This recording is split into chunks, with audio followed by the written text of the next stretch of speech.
শাকিব খানের তাণ্ডব সিনেমা থেকে একের পর এক নায়িকাকে বাদ দিয়ে যাচ্ছে। এইদিকে সিনেমার কোনো খবর নাই, একের পর এক নায়িকা বাদ দিয়ে যাচ্ছে তাণ্ডব সিনেমা থেকে। সাকিবিয়ানরা নিদ্রা দে নিহাকে কিন্তু অবশ্যই তাণ্ডব সিনেমা থেকে আবারও বাদ দিলেন। তো ভিউয়ার্স, আপনারা কিন্তু জানেন যে শাকিব খানের তাণ্ডব সিনেমায় প্রথমে আপনারা শুনেছেন অবশ্যই নায়িকা সাবিলা নূর। তো বাংলাদেশের ছোট পর্দার অভিনেত্রী নাটকের সাবিলা নূরকে অবশ্যই নেওয়া হয়েছিল।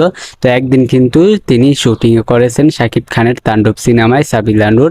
তো তারপর কিন্তু অবশ্যই তাকে বাদ দেওয়া হয়। তো এখন কিন্তু আবারও আমরা শুনতে পাচ্ছি নিদ্রা দে নিহাকেও বাদ দেওয়া হচ্ছে তাণ্ডব সিনেমা থেকে। তো এটা কি শুরু করলো তাণ্ডব টিম। নিদ্রা দে নিহা শাকিব খানের তাণ্ডব সিনেমা থেকে বাদ পড়লেন।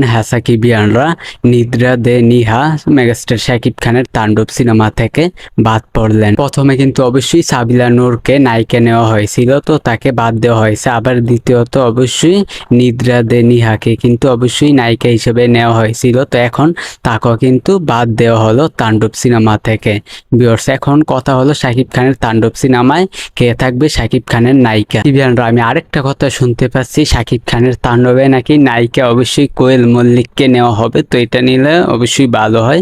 কোয়েল মল্লিককে মেগাস্টার শাকিব খানের তাণ্ডব সিনেমায় শাকিব খানের নায়িকা হিসেবে নিলে। তো দেখা যাক তাণ্ডব টিম কি করে। ভিউয়ার্স, এই বিষয়টা আমি আপনাদেরকে জানিয়ে দিলাম। তো অবশ্যই মেগাস্টার শাকিব খানের তাণ্ডব সিনেমায় নায়িকা কাকে নেওয়া হবে, তো অবশ্যই আপনারা জেনে থাকলে নিচের কমেন্ট বক্সে বলবেন।